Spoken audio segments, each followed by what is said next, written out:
ఒకసారి చేరువచ్చిన సంఘం అంతటికీ కూడా గ్రామస్తులకు విశ్వాసులందరికీ ప్రభు అయిన యేసుక్రీస్తు వారి నామంలో హృదయపూర్వక వందనాలు తెలియజేస్తా ఉన్నాను. అందరికి వందనాలు, అందరికి వందనాలు, వందనాలు.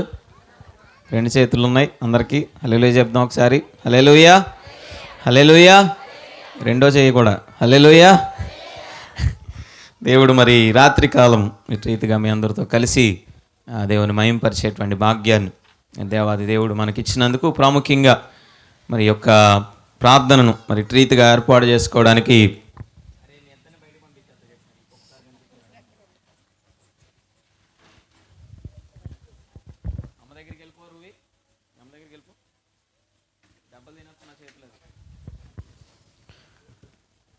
ఈ యొక్క ప్రార్థనను ఇటు రీతిగా మరి ఏర్పాటు చేసినటువంటి ఈ కుటుంబాలందరికీ కూడా, ఈ యొక్క చెరువు గట్టు మీద ఉన్నటువంటి కుటుంబాలకు, అలాగే వారితో పాటు మరి కొంతమంది కూడా మరి వారితో పాటు మరి ఇందులో పాలు పంపులు పొందారు. మీ అందరికీ కూడా పేరు పేరున నా పక్షముగా సంఘం అంతర్పక్షంగా ప్రత్యేకమైనటువంటి వందనాలు, దేవుని యొక్క దీవెనలు తెలియజేస్తూ ఉన్నాను.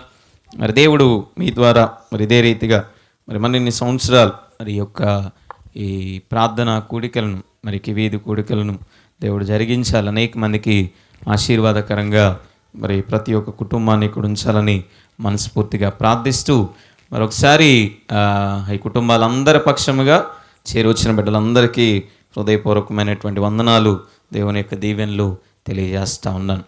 లూకాసు వార్త 19వ అధ్యాయం, లూకాసు వార్త 19వ అధ్యాయము 20వ వచనాన్ని 10వ వచనాన్ని చదువుకుందాం. లూకాసు వార్త 19వ అధ్యాయము 10వ వచనం. నశించిన దానిని వెదకి రక్షించుటకు మనుష్య కుమారుడు వచ్చెనని అతనితో చెప్పాను. చాలు. సో నిన్నటి దినాన్న మరి దేవుని యొక్క వాక్యములో నుంచి మరి సిలువను గూర్చినటువంటి వార్త, నశించుచున్నటువంటి వారికి వెరితనము, ఆయన వార్తను తెలుసుకున్నటువంటి వారికి అది దేవుని యొక్క శక్తి అనేటువంటి విషయాన్ని మరి నిన్నటి దినాన్న మనం జ్ఞాపకం చేసుకున్నాం. దేవుని యొక్క ప్రేమను, దేవుని యొక్క విడుదలను తెలుసుకున్నటువంటి వారు వెరివాల వలె కాకుండా, లేదా ఆ యొక్క వెరితనమును కలిగినటువంటి వారు అజ్ఞానుల వలె కాకుండా జ్ఞానాన్ని పొందుకునేటువంటి వారుగా ఉంటారు. ఆ సిలువ యొక్క శక్తిని లేదా ఆ దేవుని యొక్క శక్తిని తెలుసుకున్నటువంటి వారు గొప్ప అద్భుతాలు, గొప్ప ఆశీర్వాదాలు వారి జీవితాల్లో పొందుకునేటువంటి వారుగా ఉండగలుగుతారు.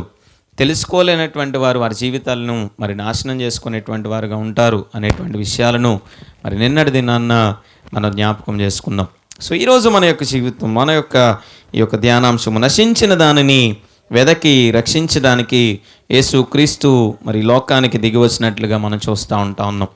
ఈ సిలువ ధ్యానాల యొక్క ప్రాముఖ్యమైనటువంటి ఉద్దేశం, ఈ సిలువ ధ్యానాల యొక్క ప్రాముఖ్యమైనటువంటి అంశము అదే. సర్వ మానవాళి కూడా పాపంలోను దోషంలోను ఉన్నటువంటి సందర్భాల్లో, దేవునికి దూరమైపోతున్నటువంటి పరిస్థితుల్లో, దేవునితో ఒక చక్కని ఐక్యతను, చక్కని సంబంధాన్ని కలిగి లేకుండా వారు నశించిపోతున్నటువంటి పరిస్థితుల్లో ఉన్నప్పుడు ప్రతి ఒక్క వ్యక్తిని కూడా, ప్రతి ఒక్క మానవుని కూడా వెదకి రక్షించడానికి యేసుక్రీస్తు ఈ లోకానికి దిగి వచ్చినట్లుగా మనం చూస్తూ ఉన్నాం. సో ప్రతి ఒక్క మానవుని కూడా దేవుని నుంచి దూరమైపోతున్నటువంటి వారిని, దేవుని నుంచి దూరమైపోయినటువంటి మనుషులను వెతికి రక్షించి ఆ నిత్య రాజ్యానికి చేర్చడానికే యేసుక్రీస్తు ఒక సామాన్యమైనటువంటి మానవునిగా మరి లోకానికి దిగివచ్చాడు అనేటువంటి విషయాన్ని నేటి దినాన మనం జ్ఞాపకం చేసుకోవాలి. సో యేసుక్రీస్తు ఈ లోకానికి వచ్చేటువంటి సమయానికి మానవుని యొక్క పరిస్థితి ఏ రీతిగా ఉంది అనేది మనం చూస్తూ ఉన్నప్పుడు, ఆధ్యాత్మికంగా దేవునికి దూరం అయిపోయారు చాలామంది. వారి జీవితాల్లో ఆధ్యాత్మికంగా దేవుణ్ణి ఎరగనటువంటి వారుగా జీవిస్తూ ఉన్నారు. కొత్త నిబంధనకి పాత నిబంధనకి మధ్యలో ఒక తెల్లని కాగితం ఉంటుంది. దాదాపు 400 సంవత్సరాల చీకటి కాలము, 400 సంవత్సరాలు దేవుడంటే ఎరగనటువంటి స్థితిలో, దేవుడంటే తెలియనటువంటి పరిస్థితుల్లో, దేవునికి పూర్తి విరోధమైనటువంటి రీతిలో, విరుద్ధమైనటువంటి మార్గంలో జీవిస్తూ దేవుని ఎదుట పాపులుగాను, దేవునికి దూరస్తులైపోయినటువంటి ప్రజలుగాను మరి వారి జీవితాలను మనం చూస్తూ ఉన్నాం. సో ఆధ్యాత్మికంగా దూరం అయిపోయారు దేవునికి, నైతికంగా దూరం అయిపోయారు. వారి జీవితాల్లో దేవుని యొక్క మార్గాన్ని నడవకుండా, దేవుని యొక్క ఉద్దేశాన్ని జరిగించకుండా, దేవుని యొక్క ఆజ్ఞలను పాటించకుండా నైతికమైనటువంటి పతనాన్ని, నైతికమైనటువంటి విలువలను కోల్పోయినటువంటి జీవితాలుగా అనేక మంది జీవితాలు మరి ఆనాటి దినాల్లో ఉన్నట్టుగా మనం చూస్తూ ఉన్నాం. వ్యక్తిగతంగా కూడా దేవుడు ఏర్పాటు చేసుకున్నటువంటి ప్రజలైనప్పటికీ, దేవుడు పిలుచుకున్నటువంటి ప్రజలైనప్పటికీ వ్యక్తిగతంగా కూడా వారి దేవునికి దూరం అయిపోయినటువంటి సందర్భాలు నేటి దినాన్ని మనం చూస్తూ ఉంటాం నాటి దినాలు. సో దేవుని నుంచి దూరం అయిపోతున్నటువంటి, వేరుగా ఉన్నటువంటి జీవితాలను, నష్టపోతున్నటువంటి జీవితాలను తిరిగి దేవుని దగ్గరికి చేర్చడానికి, తిరిగి దేవునితో సహవాసాన్ని కలిగి జీవించడానికి, దేవునితో ఒక నూతనమైనటువంటి అనుబంధాన్ని తిరిగి దయచేయడానికి, రక్షించడానికి, విడిపించడానికి మనుష్య కుమారుడిగా ఈ లోకానికి దిగి వచ్చినటువంటి విధానాన్ని మనం చూస్తూ ఉన్నాం. మీరు చాలాసార్లు మన యొక్క జీవితాల్లో మనం ఎందువలన దేవునికి దూరం అయిపోతూ ఉన్నామో, ఎందువలన నశించిపోయేటువంటి పరిస్థితుల్లోకి వెళ్ళిపోతూ ఉన్నామో, ఎందుకని దేవుడు వెతకి మరీ రక్షించాల్సినటువంటి పరిస్థితులు మన జీవితాలు ఎదురవుతూ ఉన్నాయో చాలాసార్లు మనం గుర్తించేటువంటి రీతిలో ఉండలేకపోతూ ఉన్నాం మన యొక్క జీవితాలు. సో మానవుడు ఎందుకని దేవునికి దూరం అయిపోయాడు, ఎలాంటి పరిస్థితుల్లో దేవునికి దూరం అయిపోయి వారి జీవితాలను నాశనకరమైనటువంటి పరిస్థితుల్లోనికి మరి తీసుకువెళ్ళారు, అందులో ఉన్నటువంటి కారణాలు ఏంటి, దేవునికి దూరం అయిపోయినటువంటి పరిస్థితులు ఎవరి జీవితాల్లో ఎదురైనాయి, దేవుడు ఎవరిని వెతికి మరీ రక్షించినటువంటి వాడుగా ఉంటా ఉన్నాడు, దేవుడు రక్షించాలి అని అనుకున్నప్పటికీ కూడా ఆ రక్షణ భాగ్యాన్ని పొందుకోకుండా నశించిపోయినటువంటి ప్రజలెవరు, ఈ 3 విషయాలను నేటి దినాన్న మనం జ్ఞాపకం చేసుకుందాం. మొట్టమొదటిగా ఆదికాండం 3వ అధ్యాయంలో మొట్టమొదటి వ్యక్తులు ఎవరు, దేవునికి దూరం అయిపోయినటువంటి వ్యక్తులు ఎవరు అనేది మనం చూస్తూ ఉన్నప్పుడు 6వ వచనంలో ఉంటుంది. ఆ స్త్రీ ఆ వృక్షము ఆహారమునకు మంచిదియు, కన్నులకు అందమైనదియు, వివేకమిచ్చు రమ్యమైనది ఉండుట చూచినప్పుడు ఆమె దాని ఫలములలో కొన్ని తీసుకొని తిని తనతో పాటు ఏం చేస్తూ ఉన్నది. 2వ అధ్యాయం 17వ వచనం చూడండి. అయితే మంచి చెడ్డల తెలివినిచ్చు వృక్ష ఫలములను తినకూడదు, నీవు వాటిని తిని దినమున నిశ్చయముగా చచ్చెదవని నరునికి ఏం చేశాడు, ఆజ్ఞాపించాడు. కానీ ఆ పళ్ళు లేదా వృక్ష ఫలాలు ఈమె కళ్ళకి ఎనగలమని అంట రమ్యంగా కనపడి చక్కగా అందంగా కనపడింది. వెంటనే తిన్నది. ఆమె తిని మరి భర్త సగ భాగం కాబట్టి భర్త మీద ఉన్నటువంటి ప్రేమతో భర్తకు కూడా తీసుకెళ్ళి ఇచ్చింది. ఇద్దరూ కలిసి తిన్నారు, ఇద్దరు కన్నులు తెరవబడిని. తరువాత వచనంలో 8వ వచనంలో మనం చూస్తూ ఉన్నప్పుడు చల్లపూటను ఆదామును అతని భార్యయు తోటలో సంచరించుచున్న దేవుడైన యెహోవా స్వరము విని దేవుడైన యెహోవా ఎదుటికి రాకుండా తోట చెట్ల మధ్యను ఏం చేస్తూ ఉన్నారు, దాగుకుంటూ ఉన్నారు. అప్పటి వరకు దేవుని ఎదుట ధైర్యంగా నిలబడినటువంటి ఆ ఇద్దరు, అప్పటి వరకు దేవునితో పాటు సంచరిస్తున్నటువంటి ఆ ఇద్దరు, అప్పటి వరకు దేవునితో కలిసి జీవించినటువంటి ఆ ఇద్దరు ఎప్పుడైతే దేవుని మాటకు అవిధేయతను చూపించారో వారి జీవితాలు ఏమైపోయినాయి, దేవునికి దూరం అయిపోయినాయి. ఈరోజు నశించిపోవడానికి గల మొట్టమొదటి కారణం ఏంటి అంటే, మానవుని యొక్క జీవితం నశించిపోవడానికి గల కారణం దేవుని యొక్క మాటకు అవిధేయత అనేది చూపించడం. దేవుడు మనకు నేర్పిస్తున్నటువంటి మాటలు ఏంటి అంటే, దేవుని యొక్క ఉద్దేశాలు నెరవేర్చేటువంటి వారుగా, దేవుని యొక్క మాటకు విధేయతను చూపించేటువంటి వారుగా, లోకం అనేకమైనటువంటి ఆశలను, లోకం అనేకమైనటువంటి ఆకర్షణలను, లోకం అనేకమైనటువంటి పాపపు ఆలోచనలను మన కళ్ళ ముందుకు తీసుకొస్తూ ఉంటుంది. తప్పనిసరిగా నువ్వు దేన్నైతే చూడకూడదో, దేన్నైతే వినకూడదో, దేన్నైతే నీ హృదయంలో నువ్వు చేర్చుకొనకూడదో, అది చేర్చుకున్న దినాన్న, నువ్వు అవిధేయతతో ప్రవర్తించినటువంటి దినాన్న నీ అవిధేయత నిన్ను దేవునికి దూరం చేస్తుంది అని దేవుడు హెచ్చరిస్తూ ఉన్నప్పటికీ కూడా నేటి దినాన్న మానవుడు ఏం చేయలేకపోతా ఉన్నాడంటే, దేవునికి విధేయతను చూపించలేకపోతూ ఉన్నాడు. ఆదాము అవ్వలు అప్పటి వరకు దేవునితో సహవాసాన్ని కలిగినటువంటి ప్రజలు, అప్పటి వరకు దేవునితో సహవాసాన్ని కలిగినటువంటి ఒక గొప్ప కుటుంబము, ఒక కుటుంబ వ్యవస్థ అనేది దేవునితో కలిగినటువంటి వ్యక్తులుగా ఆ ఇద్దరు కనబడతా ఉన్నారు. కానీ ఎప్పుడైతే దేవుని యొక్క మాటకు అవిధేయతను వారి జీవితాల్లో వారు కొని తెచ్చుకున్నారు, దేవుని యొక్క మాటకు విధేయతను చూపించకుండా పోయారో, దేవుని మాటకు అవిధేయతను చూపించడం వల్ల దేవుడు వారి జీవితాల్లో వారి యొక్క జీవితాన్ని నాశనకరమైనటువంటి పరిస్థితుల్లోనికి నడిపించుకుని, దేవుని మాట వినగానే గంతులు వేసుకుంటూ వెళ్ళాల్సినటువంటి వాళ్ళు, దేవుని స్వరాన్ని వినగానే మమ్మల్ని సృజించినటువంటి దేవుడు వచ్చాడు, మమ్మల్ని సృష్టించినటువంటి మా దేవుడు వచ్చాడు అని, లేదా తన స్వరూపములో తన పోలిక చొప్పున నాలాంటి వ్యక్తి వచ్చాడు అని చెప్పి సంతోషముతో వెళ్ళాల్సినటువంటి వాళ్ళు ఏం చేస్తూ ఉన్నారంట, దాక్కునేటువంటి పరిస్థితులు. కారణం దేవుని మాటకు అవిధేయతను చూపించినటువంటి విధానాన్ని బట్టి.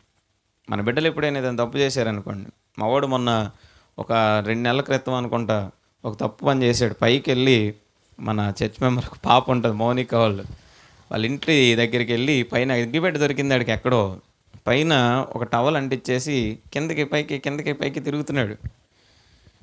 మా పాస్టర్ గారికి అప్పటికే డౌట్ వచ్చింది, వీడేంటి పైకి కిందకి తిరుగుతున్నాడు కానీ లోపలికి వస్తలేదు, ఇలా చూస్తున్నాడంట, ఈయన అవుతున్నాడు, వెళ్ళిపోతున్నాడు. వీడికి అర్థం కాలేదు. ఇంతలో పక్కనున్న ఆవిడకి ఇంతకీ ఎవరూ లేరు, దేవుని అదృష్టం, వాళ్ళ తమ్ముడు పెళ్లి పనిలో ఎక్కడో ఉంది పాప మౌనిక, వాళ్ళు మొత్తం అందరూ ఎవరు లేరు, వరుసగా బట్టలన్నీ వరుసగా ఏలాడదీసి ఉన్నాయి. సో చక్కని టర్కీ డవల్ అనుకోండి పాపం అంటించాడు. సో అది అంటుకుంటూ వెళ్తూ ఉంది. ఈలోపు ఆ పక్కన ఎవరో పని చేస్తూ ఉన్నారు, దేవుడు ఇచ్చినటువంటి అదృష్టం వల్ల. ఆ పక్కన ఉన్న వాళ్ళు యువతల పక్కన ఉన్న ఇంట్లో వాళ్ళకి ఫోన్ చేసి, ఒరే బాబు అక్కడ ఏదో తగలబడిపోతుందంటే పక్కన ఉన్న ఆవిడ వచ్చి అది ఆపింది మొత్తం. ఒకవేళ అక్కడ కనుక తీయకపోతే మొత్తం ఈ చివరి నుంచి ఆ చివరి వరకు ఏమైనా అవును. ఇటు చెప్పట్లేదు ఎంతకే, అమ్మ ఇప్పుడు సైకిల్ తొక్కొని వస్తాను అని అనుకుంటే వెళ్ళిపోయాడు. వీడు వెళ్ళిపోయిన కాసేపుడికి తెలిసింది మాకు వీడు పైన ఏం చేశాడు అనేది. సో చాలాసార్లు మన యొక్క జీవితాల్లో మన అవిధేయత అనేది దేవుని మాటకు అవిధేయతను చూపించినటువంటి విధానం. ఆనాడు ఆదాము అవ్వలు ఏ రీతిగా అయితే దాక్కునేటువంటి పరిస్థితుల్లోనికి వెళ్ళిపోయినాయో, మన జీవితాల్లో కూడా మన తండ్రికి నచ్చనటువంటి పని చేసినప్పుడు, మన తల్లికి నచ్చనటువంటి పని చేసినప్పుడు, మన బిడ్డలకు నచ్చినటువంటి ఒక పనిని చేసినప్పుడు, మన కుటుంబానికి నచ్చినటువంటి ఒక పనిని చేసినప్పుడు మనం కూడా ఏం చేస్తూ ఉంటాం, అలాగే దాక్కునేటువంటి పరిస్థితుల్లోనికి వెళ్ళిపోతూ ఉంటాం. సో దేవుని మాటకు అవిధేయతను చూపించి నశించిపోతున్నటువంటి అనేక మందిని, ఆనాడు ఆదాము అవ్వలు దేవుని యొక్క మాటకు అవిధేయతను చూపించడం వల్ల వారి జీవితాల్లో వారు తీసుకొచ్చినటువంటి ఆ పాపము అనేటువంటి ఆ యొక్క ఫలితం వల్ల మానవ జాతి అంతా కూడా నశించిపోతూ ఉంటే, మానవ జాతి అంతా కూడా ఈ లోకములో నశించిపోయేటువంటి పరిస్థితుల్లోనికి వెళ్ళిపోతూ ఉంటే, అలాంటి వారిని రక్షించడానికే యేసుక్రీస్తు ఈ లోకానికి దిగి వచ్చినట్లుగా మనం చూస్తూ ఉంటాం. కానీ ఇంకనూ కూడా మనం ఒకవేళ అవిధేయులుగా ఉంటే, ఇంకనూ దేవుని మాటకు అవిధేయతను చూపిస్తూ ఉంటే, ఇంకనూ దేవుని యొక్క మాటకు విధేయతను చూపించలేనటువంటి జీవితాల్లో ఉంటే, మనం కూడా దేవుని దృష్టిలో ఆదాము అవ్వల వలె మన జీవితాలు కూడా ఉండిపోతూ ఉంటాయి. కానీ దేవుడు మన నుంచి కోరుకునేటువంటి ఆలోచన కాదు.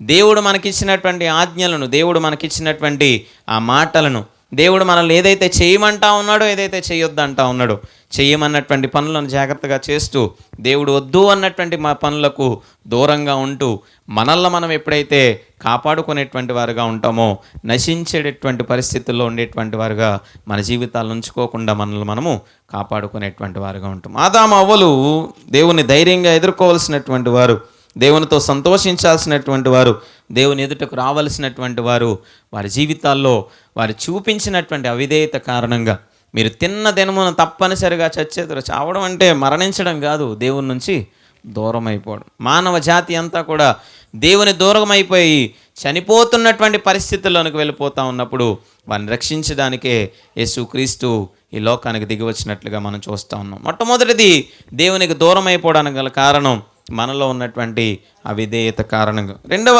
విషయాన్ని మనం చూస్తూ ఉన్నప్పుడు రాజులు మొదటి గ్రంథము 11వ అధ్యాయము, రాజులు మొదటి గ్రంథము 11వ అధ్యాయము 2-3 వచనాల్లో, రాజులు మొదటి గ్రంథము 11వ అధ్యాయము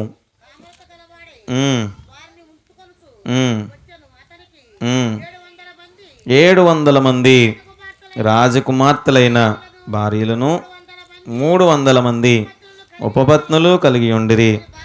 అతని భార్యలు అతని హృదయమును ఎక్కడికి, ఎవరి వైపు? సో దేవుని వైపు ఉండాల్సినటువంటి సొలొమోను ఎవరి వైపు తిరిగిపోయాడంట? లోకానుసారమైనటువంటి మార్గం వైపు తిరిగిపోయాడు.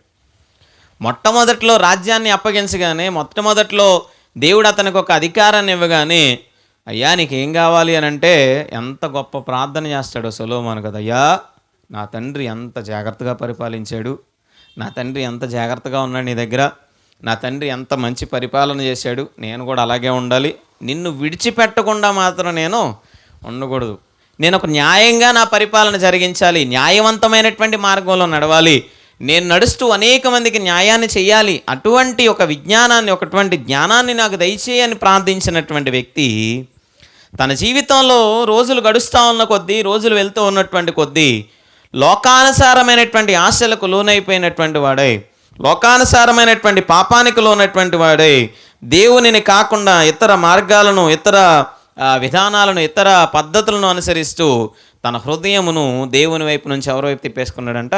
లోకానుసారమైనటువంటి వైపు తిప్పేసుకున్నాడు. అనేక మంది భార్యలను, అనేక మంది ఉపపత్నులను తెచ్చుకుంటూ తన హృదయాన్ని దేవునికి వ్యతిరేకమైనటువంటి మార్గంలో, వ్యతిరేకమైనటువంటి రీతిలోనికి తీసుకువెళ్ళిపోయి నాశనకరమైనటువంటి వారుగా, నాశనాన్ని కొని తెచ్చుకున్నటువంటి వాడుగా నేటి దినాన్న సొలొమోను యొక్క జీవితాన్ని మనం చూస్తూ ఉన్నాం. 31వ వచనంలో, అదే అధ్యాయం 31వ వచనంలో దేవుడు మాట్లాడుతూ ఉండే, ఇశ్రాయేలు దేవుడని యెహోవా నీకు సెలవిచ్చినది ఏమనగా, జనులు నన్ను విడిచిపెట్టి అస్తారోతు అను సిదోనీల దేవతకును, కెమేషు అనేటువంటి అమోనీల మోయాబీల దేవతకును, మిల్కోము అను అమోనీల దేవతకును మొక్కి సొలొమోను తండ్రి అయిన దావీదు చేసినట్లు నా దృష్టికి యోగ్యమైన దానిని చేయకయు, నా కట్టడలను, నా విధులను అనుసరింపకయు, నేను ఏర్పరిచిన మార్గములో నడవకయు ఉన్నారు గనుక సొలొమోను చేతిలో నుండి రాజ్యమును నేను కొట్టివేసి దాన్ని ఏం చేస్తాను? 10 గోత్రములకు ఇచ్చేదను. సో సొలొమోను తన జీవితాన్ని దేవునితో పాటు కలిగి ఉన్నంత కాలము కూడా, దేవుని మీద ఆధారపడినంత కాలము కూడా, దేవునితో కలిసి ప్రయాణం చేసినంత కాలము కూడా, దేవునితో సంబంధాన్ని కలిగి ఉన్నంత కాలము కూడా తన జీవితంలో ఏమాత్రము కూడా అశాంతి కానీ, సమాధానం లేని పరిస్థితులు కానీ ఏమాత్రం కూడా లేవు. అతని జ్ఞానాన్ని చూసి చుట్టుపక్కల ఉన్నటువంటి వారందరూ కూడా భయపడేటువంటి వారు. అమ్మో, దేవుడు ఇతనికి జ్ఞానాన్ని ఇచ్చాడు, ఇతనితో మనం ఎటువంటి వైరం అనేది పెట్టుకోకూడదని. అమ్మో, దేవుడు ఇతనికి కావలసినటువంటి అంత బంగారాన్ని ఇచ్చాడు, కావలసినటువంటి ఆర్థిక స్తోమతనిచ్చాడు, ఎంత గొప్ప స్థితిని దేవుడే కలుగజేశాడు, ఎంత గొప్ప ఐశ్వర్యాన్ని దేవుడు ఇతనికి కలుగజేశాడు, దేవుడు ఇతనికి తోడై ఉన్నాడు కాబట్టి ఇతని విషయంలో మనం ఎట్టి పరిస్థితుల్లోనూ ఇతని వైపు మనం చూడకూడదు, ఇతనితో వైరం పెట్టుకోకూడదు అని అనుకున్నారు. కానీ దేవునికి ఎప్పుడైతే ఈ యొక్క సొలొమోను దూరం అయిపోయాడు, దావీదు ప్రవర్తించినటువంటి ప్రవర్తనను కాకుండా, దావీదు నడిచినటువంటి విధానంలో కాకుండా, దావీదు వంటి యథార్థమైనటువంటి జీవితాన్ని కాకుండా దేవునికి దూరం అయిపోయేటువంటి పరిస్థితి ఎప్పుడైతే వచ్చిందో, దేవుడు కూడా ఏం చేస్తూ ఉన్నాడంటే సొలొమోనుని హెచ్చరిస్తూ ఉన్నాడు. సొలొమోను చేసినటువంటి తప్పిదము కారణంగా సొలొమోను ఒక్కడు దేవునికి దూరం అయిపోయినటువంటి విధానాన్ని బట్టి దావీదుతో చేసిన వాగ్దానాన్ని నిలవబెట్టడానికి ఆ వంశాన్ని అలా ఉంచాడే తప్ప, లేకపోతే సౌలు వలె దావీదును కూడా, సొలొమోను కూడా ఏం చేసేవాడు? పూర్తిగా నాశనం చేసి ఉండేటువంటి వాడు. ఈరోజు దేవునితో మనం దూరం అయిపోతా ఉన్నాం. కారణం, ఈ లోకంలో ఉన్నటువంటి అనేకమైనటువంటి ఆశలు, అనేకమైనటువంటి ఆలోచనలు దేవుని నుంచి మనం దూరం చేసేవిగా ఉంటూ ఉన్నాయి.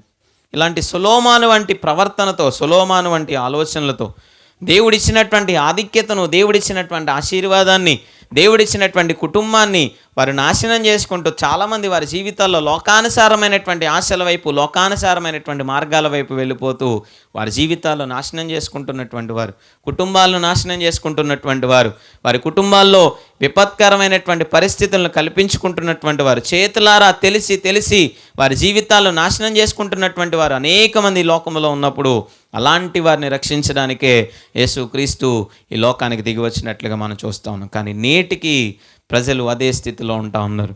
నేటికి ప్రజలు అదే మార్గంలో నడుస్తూ ఉన్నారు. నేటికి దేవుని యొక్క మార్గాన్ని అనుసరించేటువంటి వారిగా ఉండలేకపోతూ ఉన్నారు. పాపాన్ని విడిచిపెట్టలేకపోతూ ఉన్నారు. పాపపు ఆలోచనలు విడిచిపెట్టలేకపోతూ ఉన్నారు. ఈ యొక్క సొలొమోను యొక్క కాలంలో సొలొమోను ఏ స్థితిలో అయితే ఉన్నటువంటి భార్యను, లేదా ఆ భార్యతో తన యొక్క సహవాసాన్ని, తన యొక్క జీవితాన్ని గడపనటువంటి వాడుగా అనేక మందిని ఏదో తన బలమును బట్టో, తన జ్ఞానమును బట్టో, తనకు ఉన్నటువంటి ఐశ్వర్యాన్ని బట్టో అనేక మంది వెనకాల పడతా ఉంటా. అబ్బో, నేను చాలా అందగాడిని అనుకుంటూ, నేను చాలా గొప్పవాడిని అని అనుకుంటూ, నేను చాలా బలవంతుణ్ణి అని అనుకుంటూ, ఒక సొలొమోను కావచ్చు, ఒక సంసోను కావచ్చు, వారి జీవితాలను ఏం చేసుకున్నారు? నాశనం చేసుకున్నారు. సో నేటి దినాన్న అలాంటి పరిస్థితులు ఈ లోకములు అనేకమైనవి కనబడుతూ ఉన్నాయి. ఒక 15-20 రోజుల క్రితం మా ఊర్లో జీలుమెల్లి పక్కన ఉన్నటువంటి ప్రాంతంలో అర్ధరాత్రి ఒక సహోదరుడు చనిపోయాడు. తల మీద పడ్డలు కొట్టి చంపేశారు. సో పొద్దున్నే లేచి అరుస్తూ ఉంది. వాళ్ళ ఆవిడ హాస్పిటల్కి తీసుకెళ్లారు, కానీ హాస్పిటల్లో చచ్చిపోయాడు. సో వస్తా ఉండగా ఎందుకు ఎవరు చంపేశారు అని అంటే, భార్యను అతని స్నేహితుడు ఒకడు కలిసి భర్తను చంపేశారు. కొన్ని ఇదేమన్నా బాగుందా అంటే, ఒక 4 రోజుల తర్వాత ఏలూరు సెంట్రల్ జైల్లో ఊరేసుకొని చచ్చిపోయింది.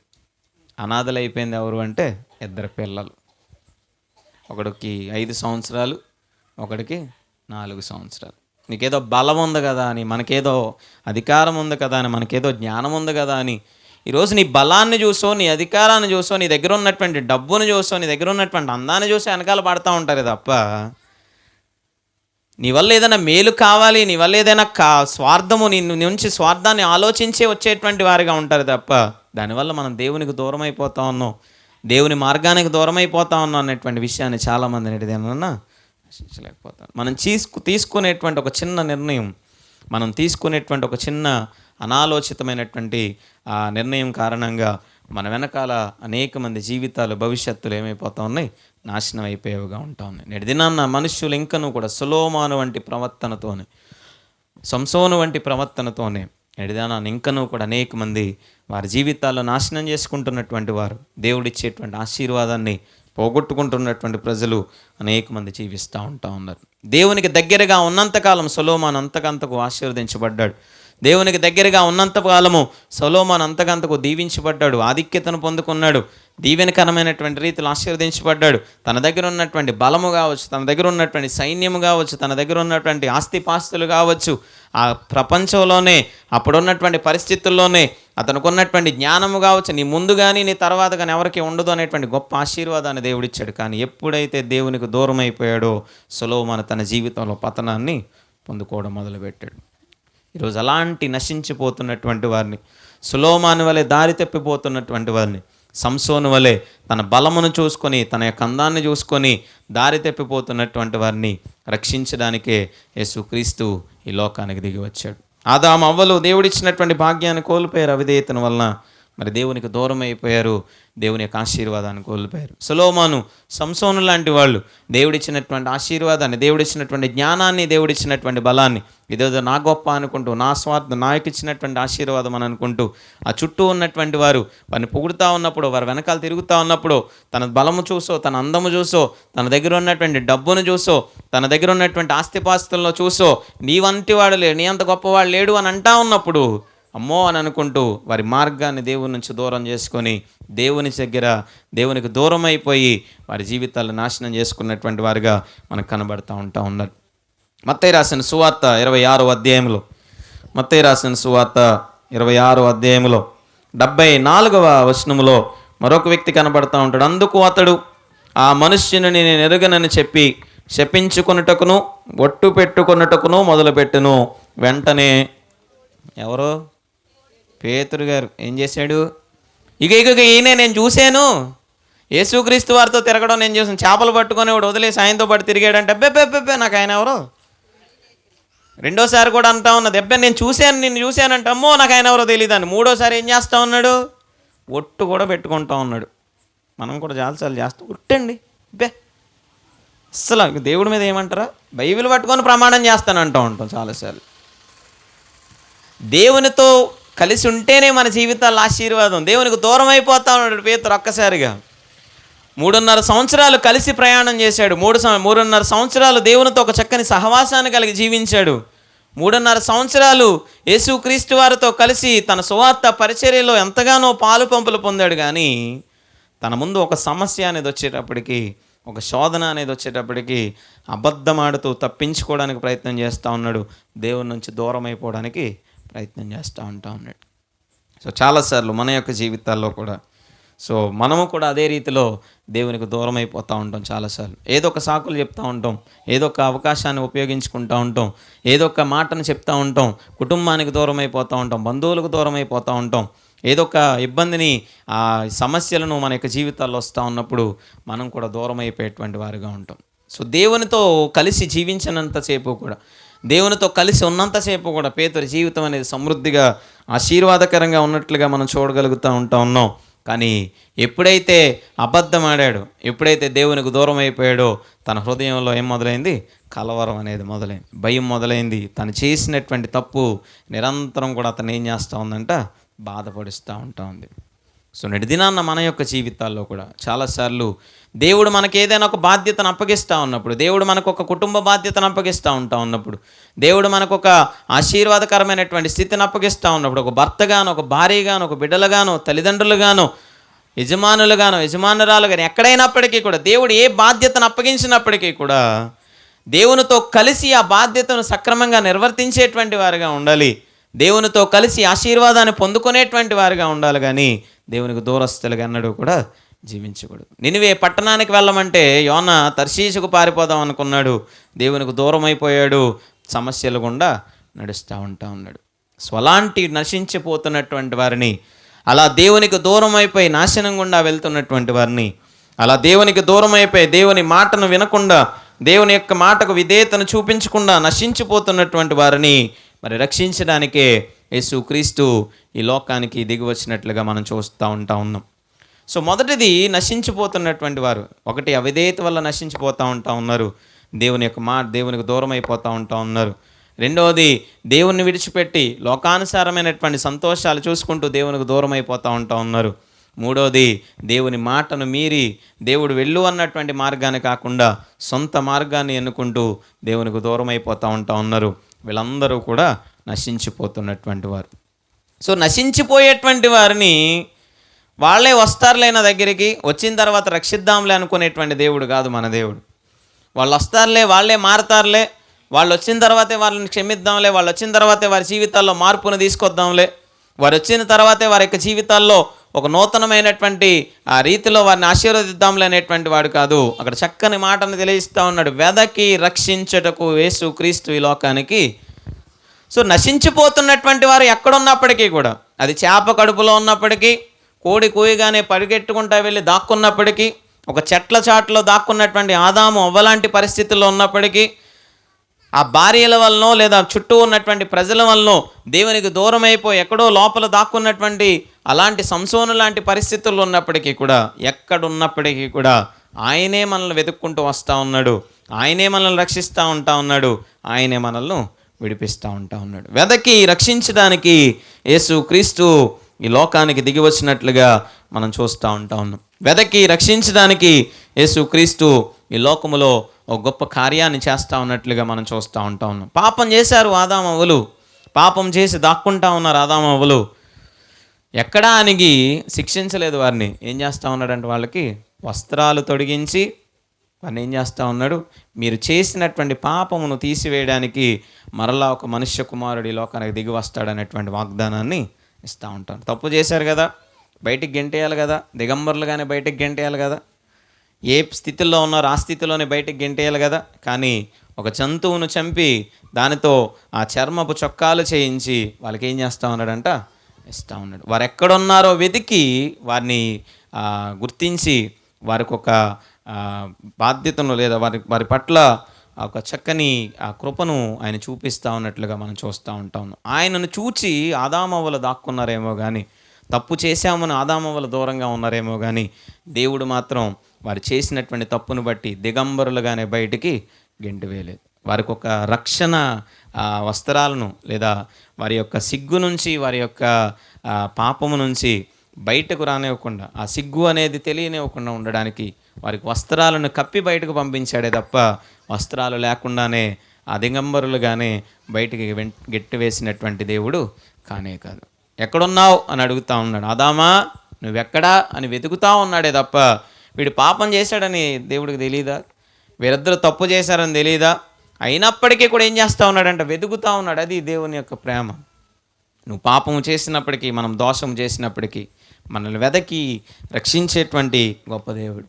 ఆయనతో తిరిగి మన యొక్క జీవితాన్ని పునరుద్ధరించాలి అనేటువంటి ఉద్దేశంతో ఒక నూతనమైనటువంటి జీవితాన్ని మనకి ఇవ్వడానికి నిరంతరము కూడా కష్టపడేటువంటి వాడు, నిరంతరము కూడా ప్రయాసపడేటువంటి వాడు మన దేవుడు తప్ప మనల్ని విసర్జించేటువంటి వాడు కాదు, మనల్ని విడిచిపెట్టేటువంటి దేవుడు కానే కాదు. దావీదు పాపం చేశాడు, తను చేసినటువంటి తప్పేంటో తనకు తెలుసు, తను చేసినటువంటి వ్యభిచారం తనకు తెలుసు, తను చేసినటువంటి హత్య తనకు తెలుసు, తను ఆడినటువంటి అబద్ధము తనకు తెలుసు, తను ఎదుటివాడిది ఆశించినటువంటి విధానము తెలుసు.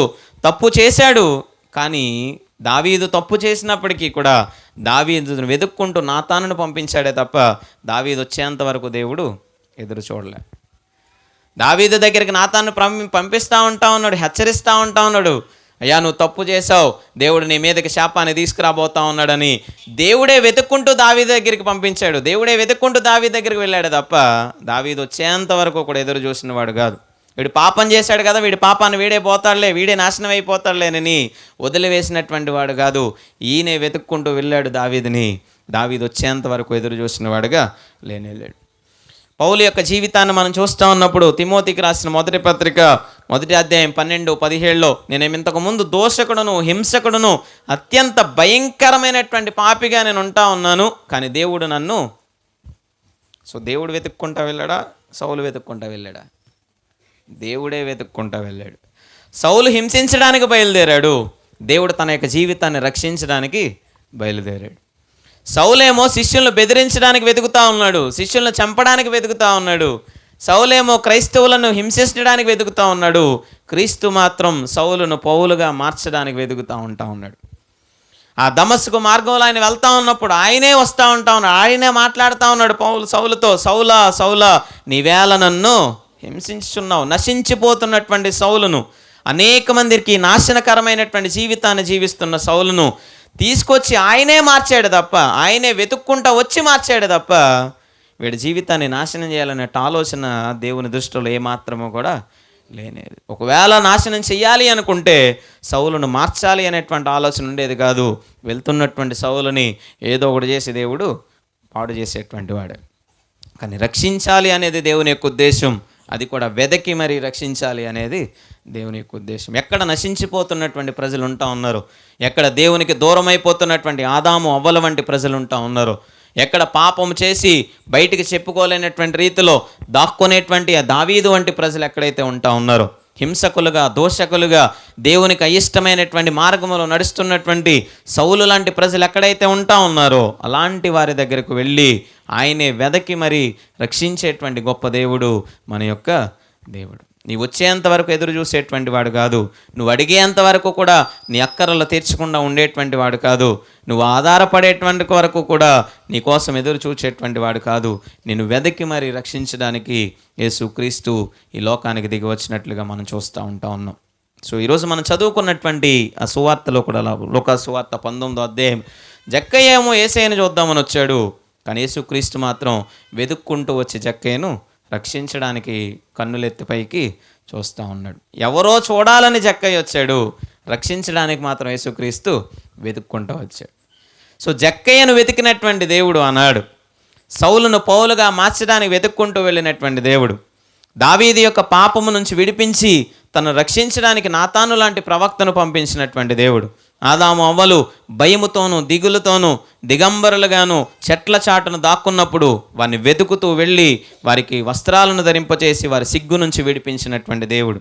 ఈరోజు మన యొక్క జీవితాల్లో కూడా మనము పాపముల గుండా నడుస్తూ ఉన్నప్పుడు, మనము అపరాధముల గుండా నడుస్తూ ఉన్నప్పుడు, మన అవిధేయత వల్ల కావచ్చు, దేవునికి వ్యతిరేకమైనటువంటి మార్గాల వల్ల కావచ్చు, దేవుని మాటకు విధేయతను చూపించకుండా ఉన్నటువంటి విధానాన్ని బట్టి కావచ్చు, లోకానుసారమైనటువంటి ఆశల వల్ల కావచ్చు, ఆలోచనల వల్ల కావచ్చు, మనము కూడా దేవునికి విరోధంగా నడుస్తూ ఉన్నప్పుడు మనల్ని వెదకి రక్షించడానికే 2024 సంవత్సరాల క్రితం ఈ లోకానికి క్రీస్తు యేసు వారు దిగి వచ్చింది. సో మనం వింటే, దేవుడు వెతికినప్పుడు ఆయన మాటకు మనం విధేయతను చూపించగలిగితే గనక, ఆనాడు దావీదు చూపించినట్లుగా లేదా సౌలు చూపించినట్లుగా జక్కయ్య నీ ఇంటికి రావాలని అనుకుంటా ఉన్నాను అని చెప్పగానే వెంటనే చేర్చుకున్నటువంటి రీతిగా నీవు ఈరోజు చేర్చుకోగలిగితే గనక, నువ్వు ఆ మాటకు విధేయతను చూపించగలిగితే గనక, నశించిపోతున్నటువంటి స్థితిలో ఉన్నటువంటి మనలను కూడా దేవుడు తప్పనిసరిగా రక్షించేటువంటి వాడుగా ఉంటాడు. సో మనం అనుకోవచ్చేమో నేను నశించిపోవట్లేదు అని, మనం అనుకోవచ్చేమో నాకు ఎటువంటి తప్పు లేదు, నాలో ఎటువంటి పాపము లేదు అని. కానీ పాపము లేనివాడు, నీతిమంతుడు ఒక్కడును లేడు. ప్రతి ఒక్కరూ పాపము చేస్తూ ఉన్నాం, ప్రతి ఒక్కరూ దోషాన్ని చేస్తూ ఉన్నాం, ప్రతి ఒక్కరు కూడా దేవునికి విరోధముగా నడుస్తూ ఉన్నాం.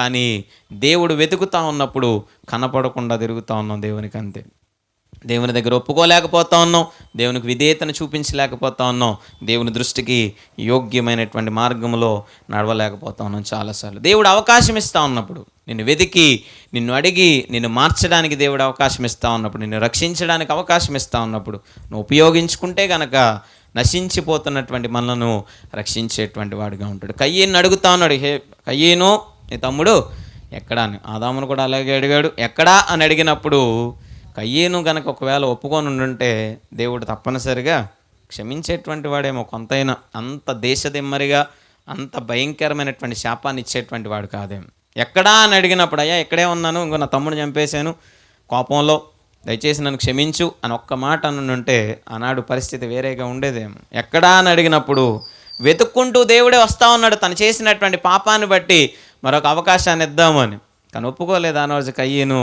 దేవుని యొక్క కోపానికి లోనేయాడు, దేవుని యొక్క ఆశీర్వాదాన్ని కోల్పోయిన వాడుగా కనబడుతూ ఉన్నాడు కయ్యను. అరణ్యములో ఇశ్రాయేలీయులు అనేకమైనటువంటి అద్భుతాల గుండా, అనేకమైనటువంటి ఆశీర్వాదాల గుండా నడిపిస్తూ ఉన్నప్పటికీ, ఆ వాగ్దాన దేశానికి నడిపించడానికి దేవుడు అనేకమైనటువంటి అద్భుతాలు చేస్తూ ఉన్నప్పటికీ కూడా వారి హృదయంలో తృప్తి లేదు, వారి హృదయంలో సంతృప్తి లేదు. వారి జీవితంలో ఎన్ని అద్భుతాలు, ఎన్ని ఆశీర్వాదకరమైనటువంటి కార్యాలు చేస్తూ ఉన్నప్పటికీ కూడా దేవుని యొక్క మాటకు విధేయతను చూపించలేకపోయారు.